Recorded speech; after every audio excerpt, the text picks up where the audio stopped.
vamos a continuar, ¿ya?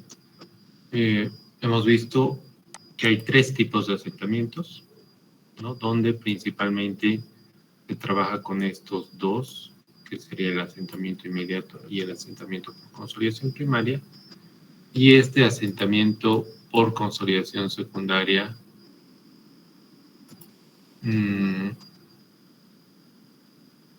no se lo toma en cuenta para fines de ingeniería.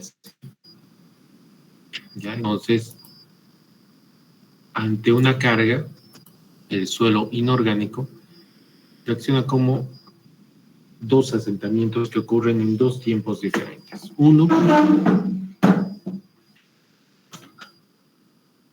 que es un asentamiento que ocurre inmediatamente después de colocarse la carga, entre 0 y 7 días. Este asentamiento ocurre para tipo de suelos, en cualquier condición, pero si en esas condiciones se verifica que la permeabilidad es mayor a 10 a la menos 3 centímetros por segundo, es decir, un suelo arenoso o gravoso,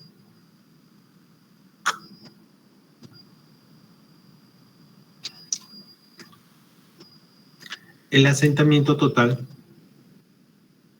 es el asentamiento inmediato, solamente se produce con el asentamiento inmediato. Es decir, en estas condiciones, el asentamiento por consolidación es 0. No existe esta condición. Entonces solamente nos quedamos con el asentamiento inmediato.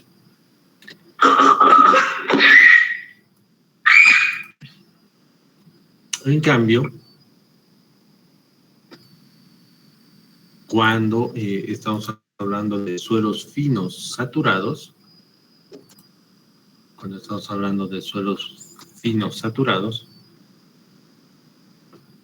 ese asentamiento se produce a lo largo del tiempo, toma entre 1 a 5 años y es producto de las arcillas, que son las partículas más pequeñas en los tipos de suelo.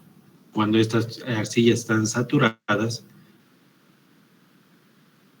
y se someten a una carga, inmediatamente ocurre un asentamiento inmediato, ¿no? Entre 0 y 7 días. Pero a lo largo del tiempo ocurre una disipación de presión de poros debido a que inmediatamente la carga es soportada por el agua presente en el suelo y esta agua se presiona en los espacios vacíos que tiene el suelo fino, y se genera un exceso de presión de poros que va soportando la carga. Y a medida que pasa el tiempo, esa presión de agua va buscando el equilibrio, es decir, que el agua va fluyendo fuera del paquete estructural de sólidos, agua y aire, va fluyendo hacia afuera y empiezan a acomodarse las partículas del suelo. Y empieza a haber una transferencia de carga entre el agua y las partículas sólidas. Y en todo ese proceso lento de la expulsión del agua para disipar ese exceso de presión de poros, es que se produce el asentamiento por consolidación. Y esto se da en este caso particular cuando el grado de saturación es prácticamente saturado, entre el 90 al 100%, y si la permeabilidad o la conductividad hidráulica, también conocido así, es menor a 10 a la menos 3 centímetros por segundo. Si se cumplen estas 2 condiciones, en el suelo ocurren los 2 asentamientos. El asentamiento inmediato, que ocurre entre 0 a 7 días, más el asentamiento por consolidación, que ocurre en un largo periodo de años, ¿no? La permeabilidad juega un papel muy importante porque el agua presente dentro del suelo fluye en ciertas condiciones más rápido que en otras. ¿Ya? Por ejemplo, el valor de 10 a la menos 3 centímetros por segundo es el límite entre una arena grava y un limo arcilloso, arcilla limoso, y prácticamente las arcillas tienen valores muy pequeños, muy pequeños. Para tomar en cuenta esto, supongamos que tenemos 1 metro de suelo, ¿ya? 1 metro de suelo.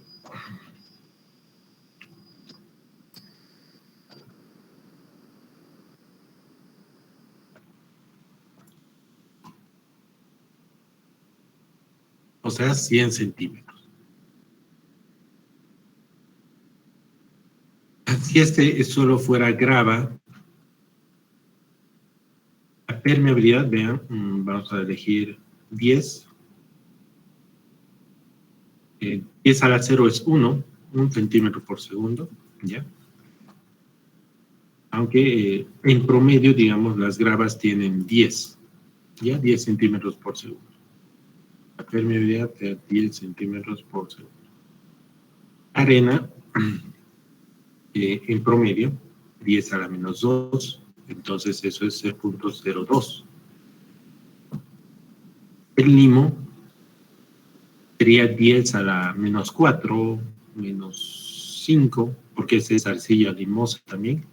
Vamos a poner 10 a la menos 5, entonces sería 0.0001, es 10 a la menos 2, 10 a la menos 13, 4, 5. Y la arcilla, en promedio, ya es 10 a la menos 8. Entonces sería 0.1, 2, 3, 4, 5, 6, 7, 8. Vamos a verificar esto.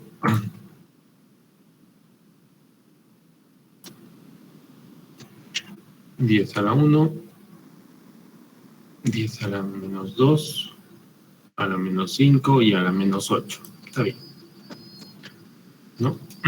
Entonces, estos son los valores de permeabilidad en promedio de estos tipos de suelo, ¿ya?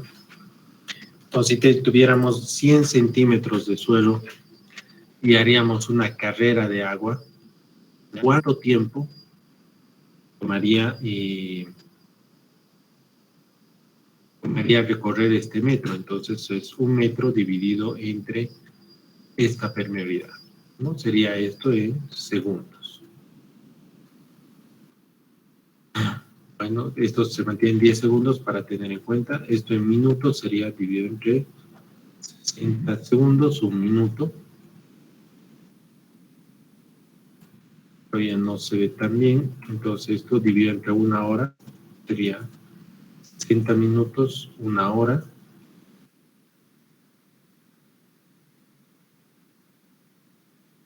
Todavía no se ve muy bien. Dividido entre 24 horas, que sería un día. Y entre 365 días, que sería un año.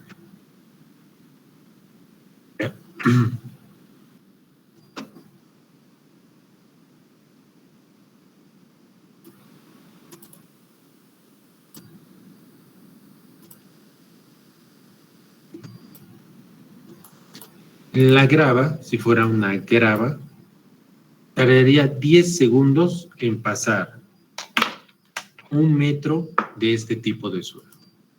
10 segundos. El agua a través de la grava. Si fuera arena, tardaría casi 3 horas. 3 horas.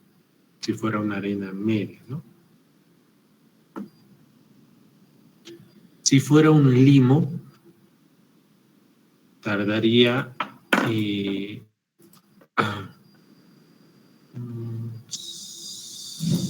0.3 años. Esto es hora, esto es días. Es aquí en meses, ya, dividido entre 30.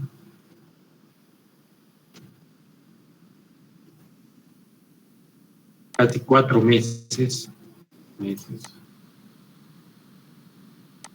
fuera un limo.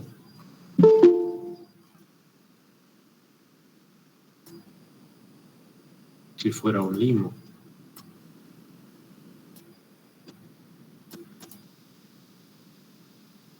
Si fuera una arcilla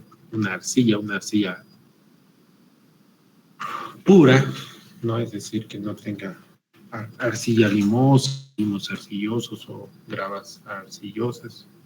Si fuera una arcilla, 1 metro tardaría 317 años.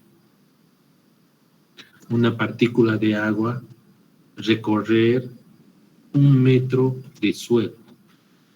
¿Ya? Entonces, este es el principal motivo por el cual la consolidación solamente se da en suelos finos saturados, ¿ya? Principalmente en arcillas saturadas. Es porque la propiedad que tiene con la permeabilidad, los espacios vacíos que tienen entre sus partículas son muy pequeños, ¿no? Y al ser muy pequeñas,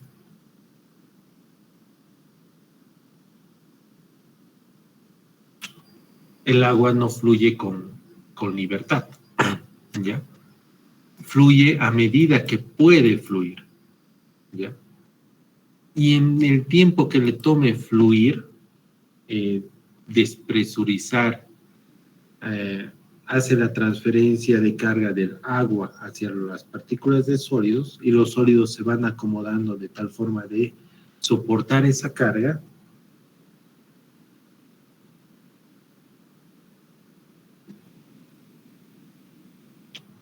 Entonces, en todo ese proceso largo de despresurización de las partículas del agua, ocurre el asentamiento a lo largo del tiempo, que es conocido como la consolidación. ¿Ya?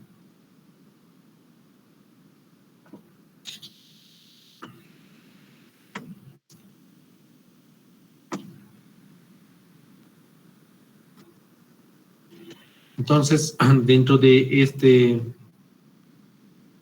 este concepto de asentamientos, se ha explicado que vamos a tener varios métodos de cálculo. Este es un método de cálculo.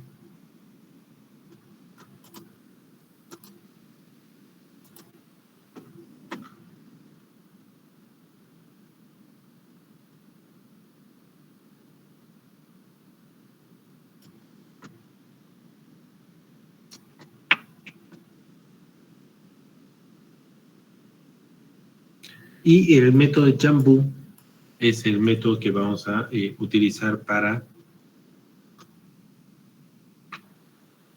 el cálculo de asentamientos inmediatos en arcillas. El método de Schmermann para el cálculo de asentamientos inmediatos en arenas. El método métrico para este proceso de consolidación. Ya, el día sábado hemos explicado que el método de Jambu utiliza estas gráficas y esta ecuación para este caso, para calcular el asentamiento inmediato en un suelo fino, arcilloso, por debajo de la carga neta, o sea, un estrato inmediatamente inferior a la aplicación de la carga. Y para esto Jambu presenta la ecuación que se presenta en el lado izquierdo, que es para justamente este fin, ¿no? El calcular los asentamientos inmediatos en suelos finos. Como es un suelo fino, cuando ocurre un incremento de cargas, el agua absorbe toda esa carga y se produce en condiciones a corto plazo. La arcilla se comporta como un comportamiento no drenado. Es decir, inmediatamente el agua no fluye. sino que se genera un exceso de presión de poros y durante el tiempo se va disipando. Entonces, los parámetros que se calculan para esta condición, para simular ese comportamiento, son parámetros no drenados, ¿no? Y aquí hay que recordar lo que se ha aprendido en esfuerzos efectivos y en la realidad en el capítulo de resistencia al corte de suelos de mecánica de suelos 1, donde se ha hecho diferencias de cómo encontrar estos valores y cómo estimar su valor para poder ingresar a esta ecuación. Porque si se fijan, los coeficientes A0 y A1 están en función de la geometría de la fundación. DF, el ancho B, la longitud,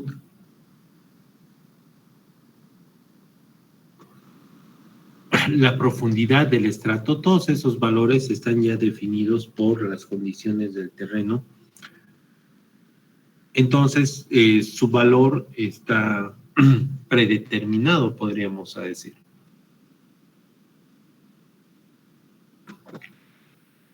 Entonces, el coeficiente A0, A1 y el ancho B son dimensiones que podemos medir fácilmente y podemos determinar sin mucho error de interpretación, ¿ya? Según las gráficas de Jambú propuestas en 1956, ¿no?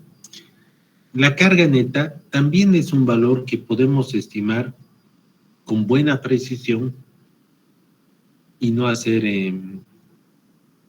entrar en conflicto por este valor, puesto que es la diferencia entre la carga que se va a aplicar y la carga que ya existía a nivel de fundación, ¿no?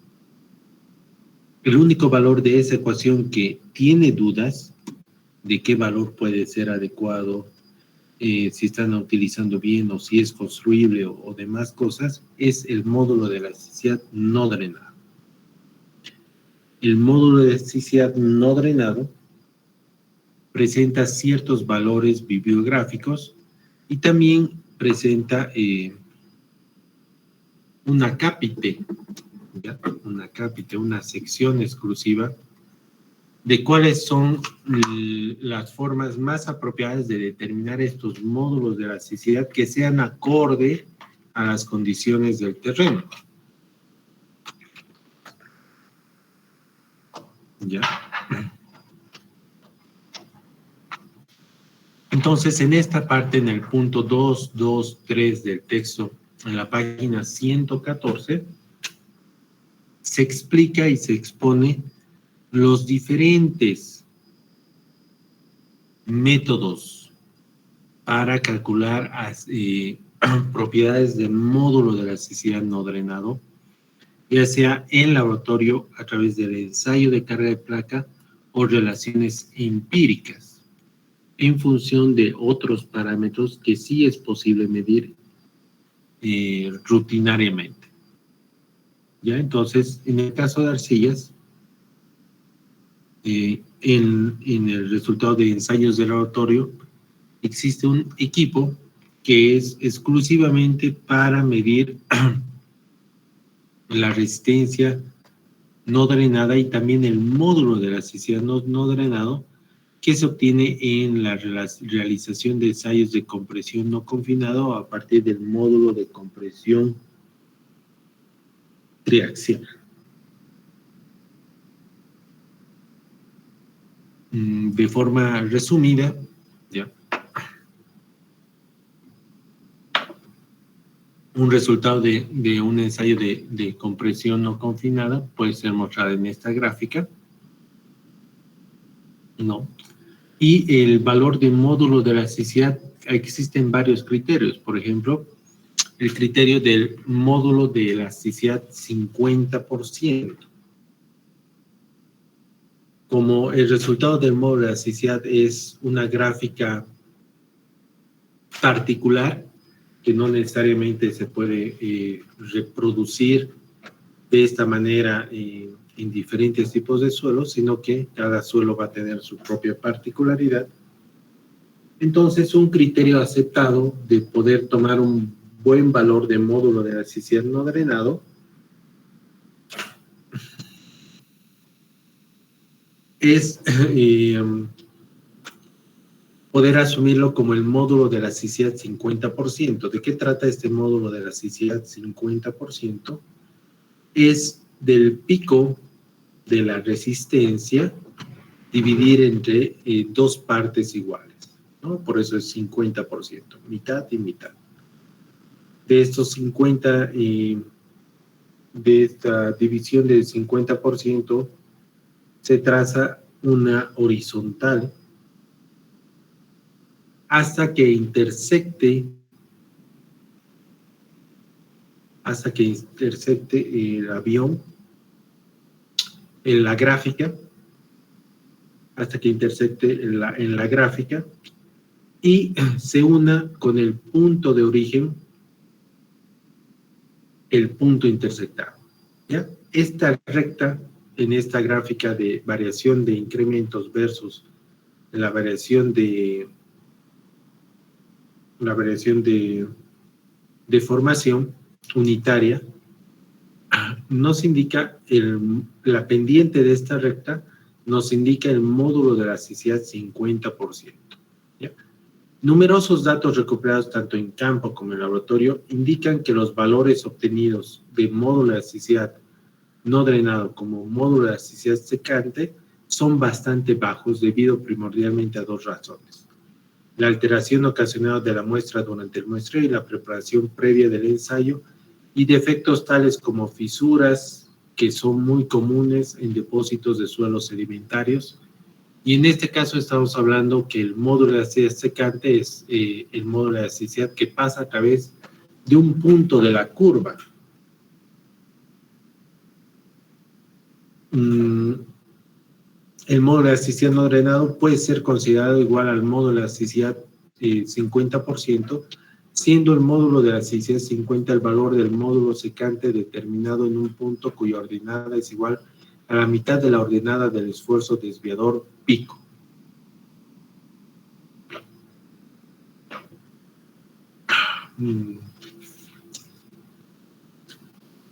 Esto es en cuanto a ensayos de laboratorio. En cuanto a ensayos de carga de placa, ya que es un ensayo de campo, ¿ya? El texto presenta esta ecuación donde asume que el suelo está considerando una placa rígida circular uniforme cargada con un sólido, en un sólido semi-infinito elástico isotrópico en el que la rigidez no se incrementa con la profundidad. Entonces tiene estas ecuaciones. Y otra forma de poder obtener estos valores es a través de correlaciones empíricas que permitan estimar estos valores de campo, como ser esta gráfica de Holtz de 1991, que está en función de la relación del módulo de elasticidad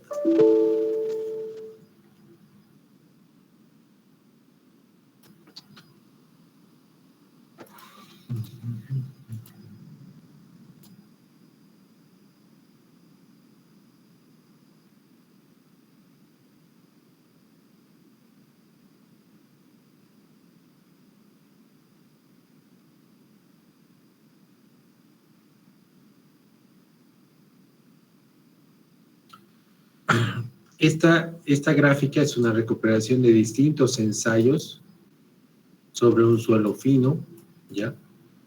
Que está en función del índice de plasticidad y el módulo de elasticidad no drenado con la cohesión no drenada.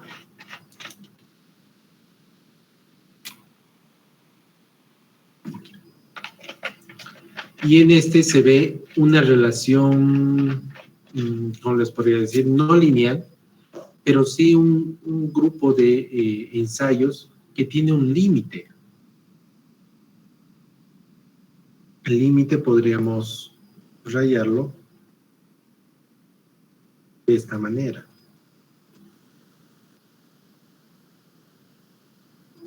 Ya. Entonces, esta gráfica nos permite ver una zona en la cual el suelo no caería o no se tienen registros de relación entre el módulo de elasticidad no drenada o la cohesión no drenada y el índice de plasticidad.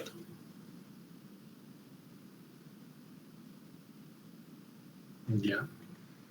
Entonces, toda esta zona que está pintada, que es la parte superior de este límite imaginario,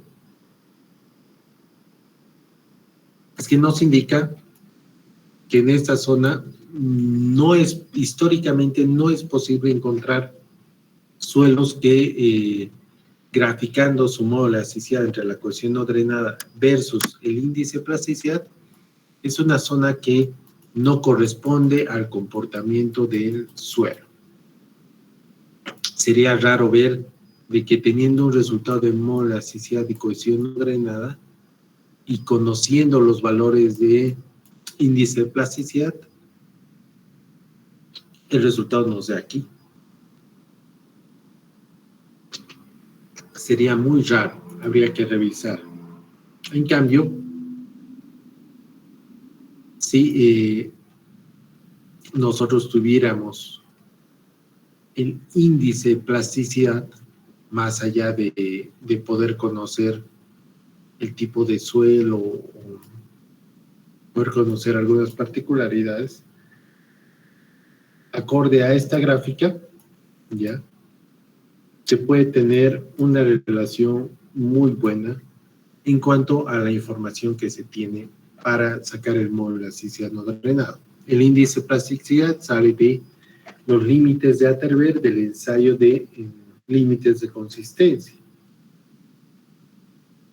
El valor de la cohesión no drenada módulo de elasticidad no drenado es un valor lineal, es una relación lineal, donde la cohesión no drenada puede ser obtenida mediante ensayos.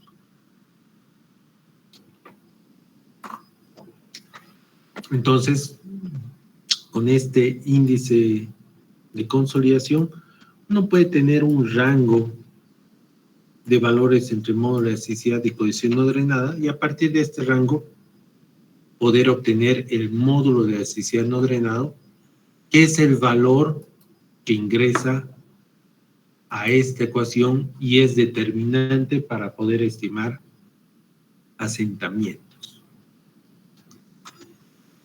¿Está bien? ¿Se entiende? ¿Alguna pregunta?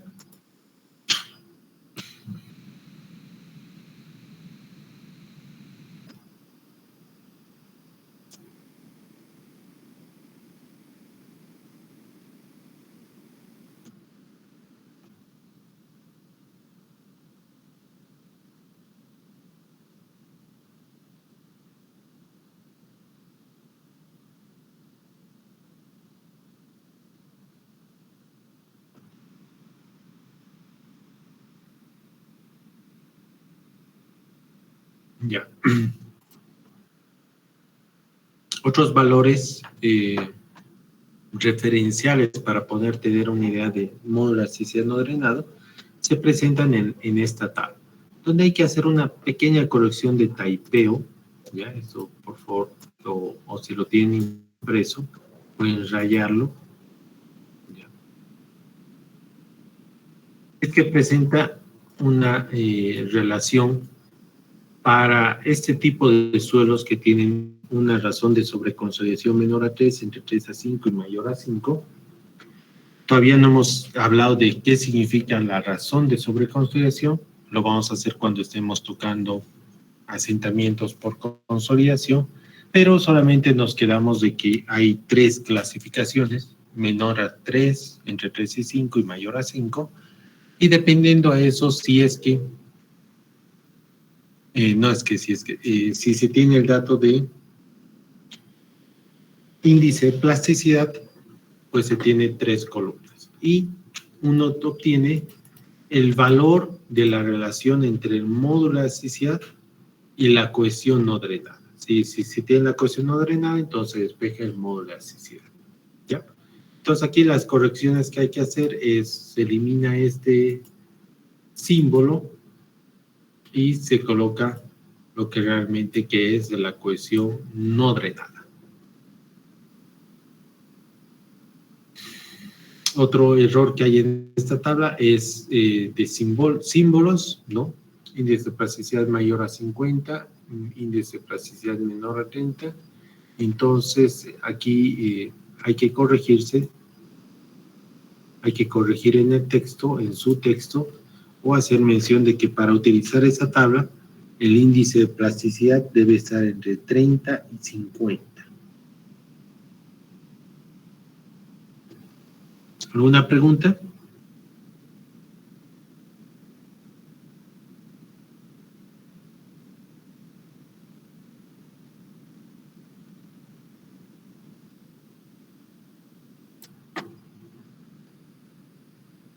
Diferentes autores han dado otros parámetros muy cercanos a los mismos en función de la cohesión no drenada, ¿no? Como se puede ver en este gráfico, la razón de sobreconsolidación está en el eje X, se tiene unas líneas que están en función de la experiencia, y cuando se tiene la razón de sobreconsolidación se traza una vertical hasta intersectar a estas líneas y de estas líneas hacia lo que es el valor de módulo de elasticidad no drenada con la cohesión no drenada.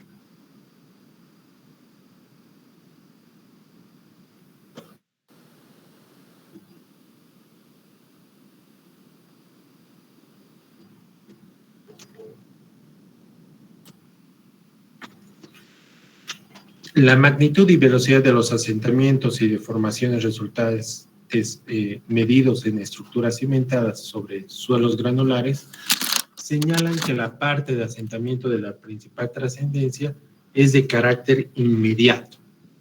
Aquí recalca nuevamente que el asentamiento inmediato se da en suelos granulares entre 0 y 7 días principalmente, y es el único asentamiento que ocurre en ese tipo de suelo.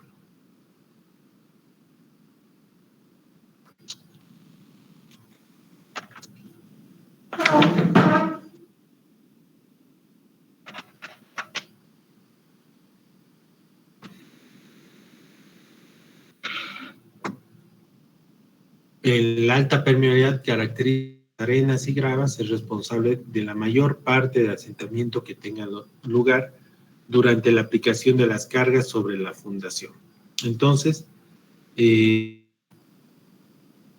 más, a pesar de que se disipan rápido, es más, a pesar de que las arenas estén por debajo del nivel freático y están completamente saturados, los excesos de presión de poros se disipan rápidamente durante el proceso de carga.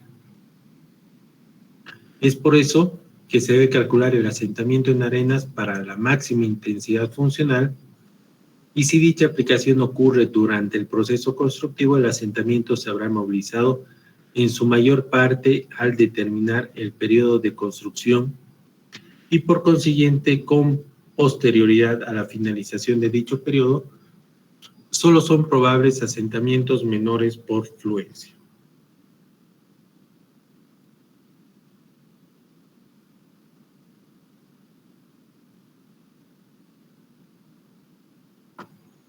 Entonces, en este punto, ya hemos visto módulos de elasticidad, y el texto presenta diferentes métodos, ¿ya?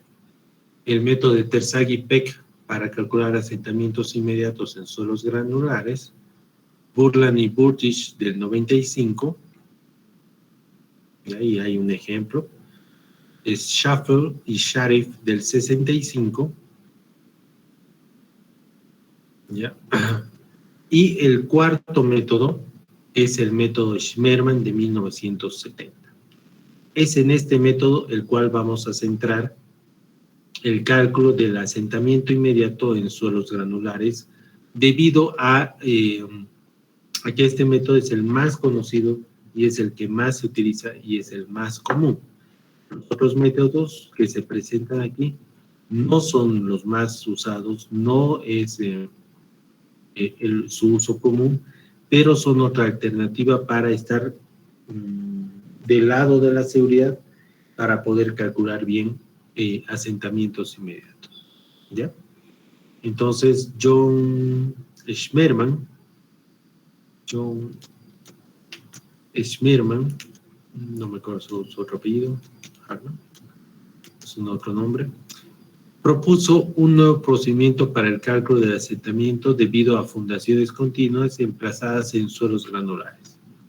Este método es usado comúnmente con los ensayos del CPT, que es el Compenetration Test, aunque puede ser adaptado a otros tipos de ensayos.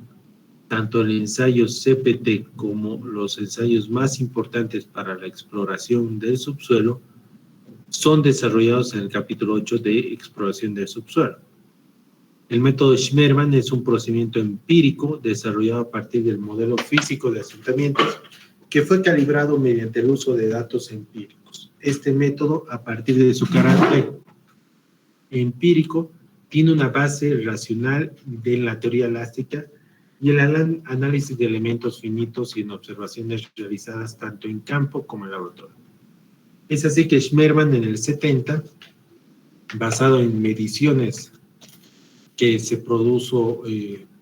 fueron producidos en masas de arena sometidas a cargas, además de análisis de elementos finitos y deformaciones realizados en materiales de comportamiento no lineal, postula la distribución de la deformación al interior de una masa de suelo cargada que es muy similar a la forma de un medio elástico lineal. Y propone que la deformación es una relación entre la carga neta, un factor de influencia y el módulo de elasticidad. Esta ecuación básica tiene la base de la teoría de asentamientos general, ¿no? Que habíamos visto que el asentamiento en arcillas en un espacio infinito tiene esta ecuación general, ¿no? Que es el asentamiento inicial es igual a la carga neta entre el módulo de elasticidad por la altura. Entonces, basado en esta teoría, Schmerman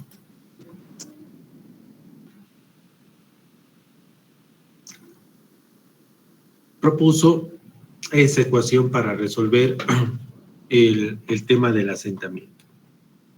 Para salvar las deficiencias, es decir, para calibrar las ecuaciones con la realidad, se requiere ajustes empíricos, es decir, que a la ecuación general que se tenía, que era asentamiento inicial multiplicado por la carga neta entre el módulo de elasticidad y los factores de forma, o algunos factores, Schmerman utilizó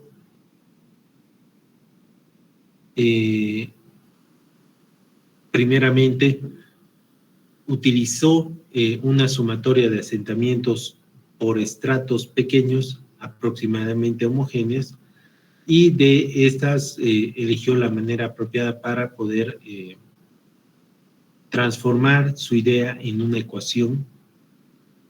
Y esta ecuación de Schmerman del año 70 es coeficiente 1 más coeficiente 2 por la carga neta multiplicado por la sumatoria entre un índice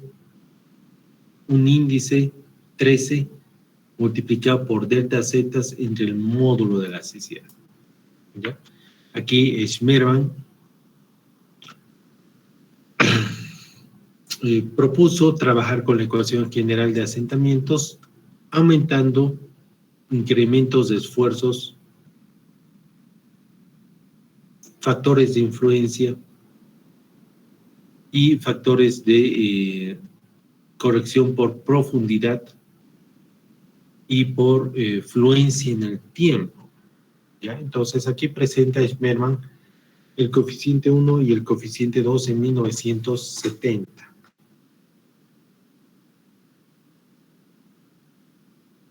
Ya en 1998, a través del uso de más información, un estudio pormenorizado de las condiciones de arena,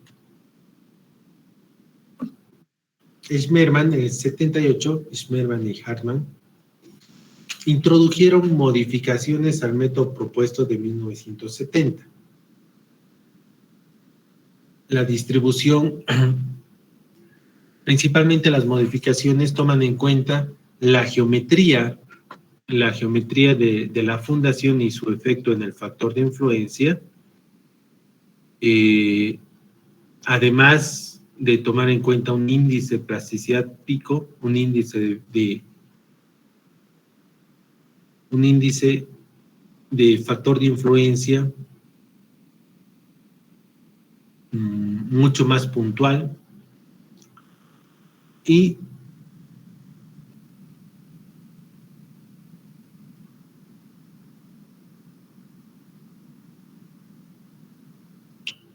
finalmente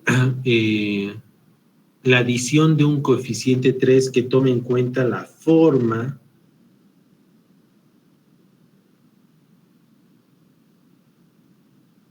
de la fundación. ¿Ya? Entonces, Schmermann del 78 se queda con esta ecuación que es coeficiente 1, coeficiente 2, coeficiente 3, carga neta, la sumatoria del factor de influencia entre el modo de elasticidad por delta Z. Para dos condiciones. Una condición es que la fundación sea cuadrada, L sobre B igual a 1, y la otra condición es que sea continua, L sobre B mayor a 1.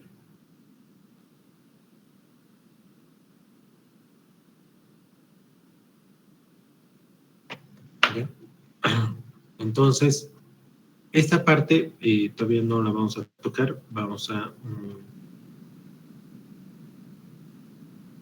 a ver en paralelo cuál es el procedimiento para calcular asentamientos inmediatos en suelos granulares por el método Schmermann. En el caso de que L sobre B sea igual a 1.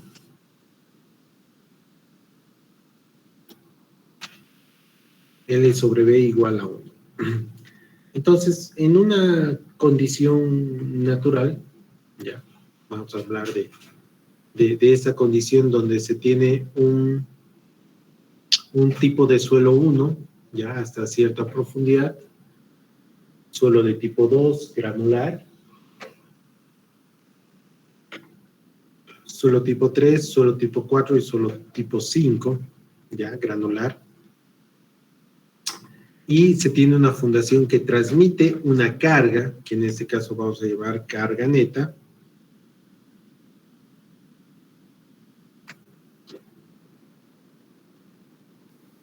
que está ejerciendo presión a un nivel de fundación, ¿no? Entonces, esa carga neta toma en cuenta las condiciones iniciales y condiciones finales a través de esta ecuación, ¿no? Que la carga neta es igual a la carga bruta efectiva menos la sobrecarga efectiva inicial.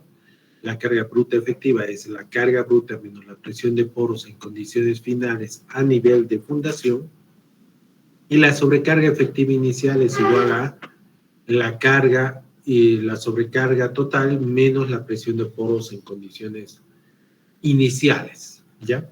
El paso 1 es realizar el cálculo de la carga neta, tener claro el problema que se está analizando y cómo se está calculando esta carga neta, ¿ya? El paso número 2, vean que con el paso número 1 ya tomamos en cuenta este elemento, ¿no? La carga neta. El paso número 2 es calcular los coeficientes 1, 2 y 3 de Schmermann, donde el coeficiente 1 es 1 menos 0,5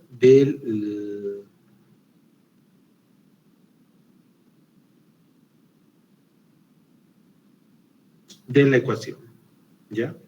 Coeficiente 1 es igual a 1 menos 0,5 de la sobrecarga efectiva inicial sobre la carga neta, ¿ya? Estos valores de la ecuación son sacados, son utilizados del paso 1. Por eso es importante realizar el paso 1 para tener estos valores. Vean que la sobrecarga efectiva inicial sale de acá y la carga neta es la diferencia de la carga bruta efectiva menos la sobrecarga efectiva inicial. Ya aquí hay una pequeña restricción que es este valor del coeficiente 1 tiene que ser mayor o igual a 0,5. ¿A qué se refiere eso? Se refiere a que si el valor del coeficiente 1 sale 0,8, cumple, entonces se utiliza 0,8. Pero si el coeficiente 1 sale menor a 0,5, se utiliza 0,5 como un valor límite inferior, ¿ya? El coeficiente 2 es una ecuación que se presenta en el texto que toma en cuenta el tiempo de asentamiento, ¿ya? Si bien la teoría dice que el asentamiento inmediato dura entre 0 a 7 días, uno podría estimar el tiempo que toma el asentarse a los 3 días, ¿ya? Entonces, uno coloca el tiempo y este factor toma en cuenta la afluencia que existiría entre 0 y 7 días. Sin embargo, para fines prácticos, porque este es un cálculo de asentamiento inmediato, el coeficiente 2 se lo toma como 1.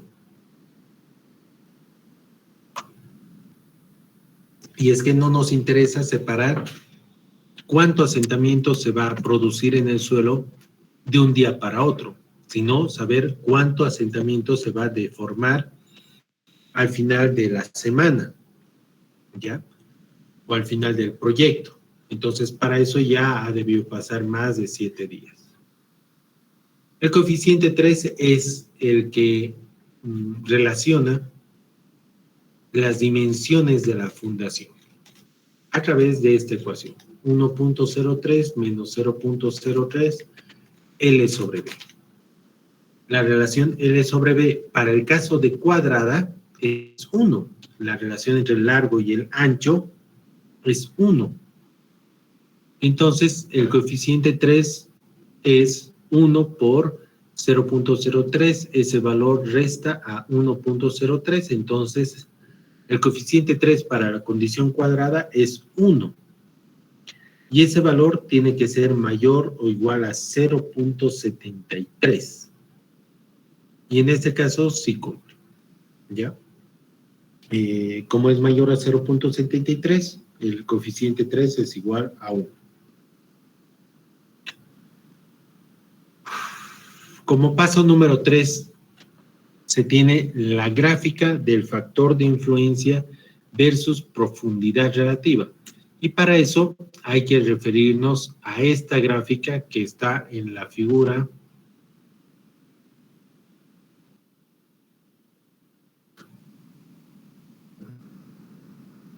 2.20 de la página 134, donde acá se muestra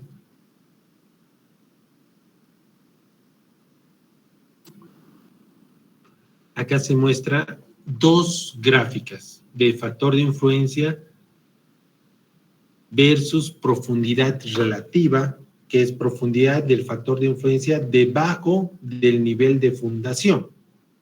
Entonces, esa gráfica entra debajo del nivel de fundación y tiene una profundidad relativa. ¿Por qué es relativa? porque empieza inmediatamente por debajo del nivel de fundación.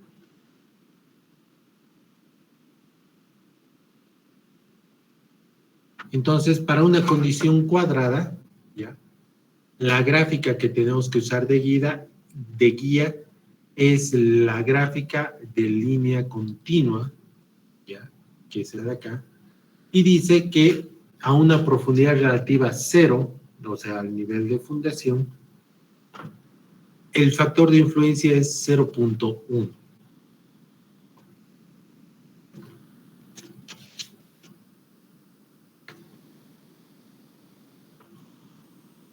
Este valor va hasta un valor pico a una profundidad relativa de B medios, B, que es el ancho de la fundación, y este llega hasta un valor pico, que es esta ecuación, y de ahí retorna, desde el pico de B medios, retorna a una profundidad de 2 veces B por debajo del área uniformemente cargada, es decir, por debajo del nivel de fundación, y el factor de influencia toca en 0. Ya, entonces el paso 3 es guiarnos con esta gráfica para graficar en nuestro problema. Ya vean que en nuestro problema hay un primer estrato de 3 metros por debajo del área cargada, luego hay otro de 3, luego hay otro de 4, luego hay otro de 3 y luego el último, que sería el último estrato que está en la parte inferior. ¿Ya?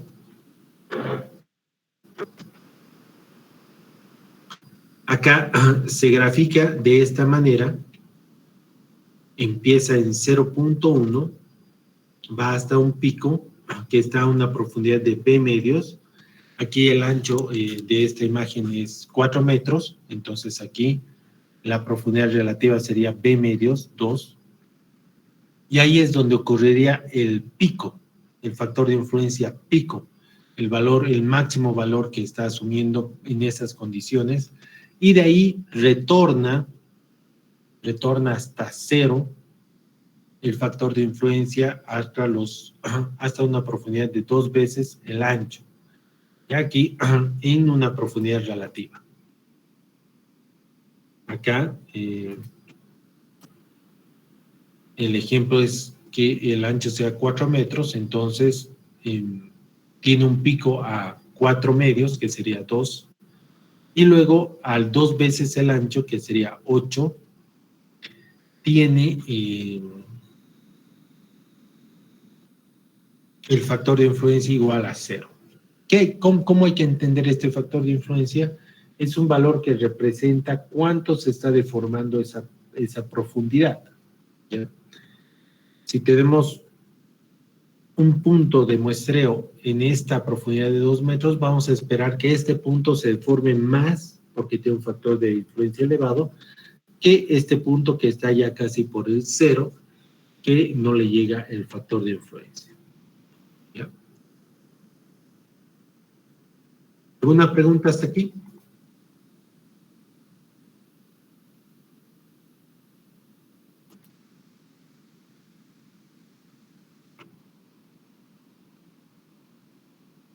Ya.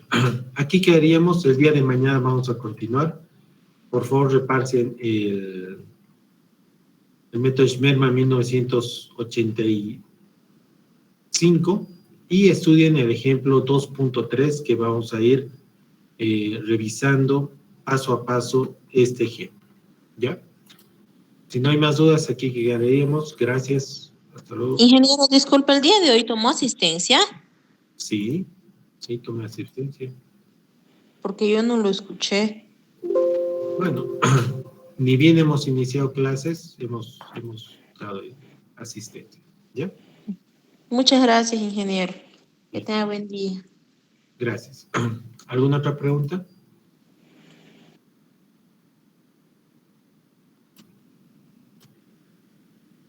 Ya. Mañana en hora de clases. Hasta luego.